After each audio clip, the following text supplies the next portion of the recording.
Bakal calon presiden dari Nasdem Anies Baswedan menganalogikan dirinya yang saat ini maju dalam Pilpres 2024 seperti sedang berada dalam saf salat berjamaah. Anies mengungkapkan hal itu saat berkunjung ke kediaman Kiai Haji Fathul Azim, kawasan Kesultanan Kelurahan Banten, Kecamatan Kasemen, Kota Serang, Banten, Selasa 25 Januari 2023.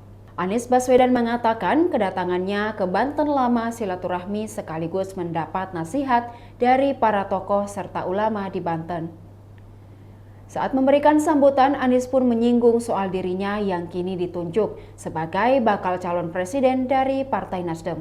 Ia menganalogikan jika posisinya kini seperti berada dalam saf jamaah salat di masjid, yang kemudian orang-orang seolah mendorongnya dari kiri ke kanan, sehingga ia maju sampai ke depan memimpin saf.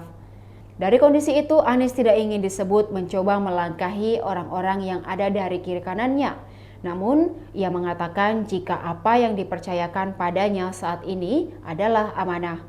Maka dari itu, kata Anies, dirinya ingin mendengarkan dan mendapatkan nasihat dari para tokoh dan ulama di Banten mengenai niatan untuk maju sebagai capres di tahun 2024.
Demikian Tribun Hot News kali ini, saksikan berita lainnya hanya di kanal YouTube dan Facebook Tribun Timur.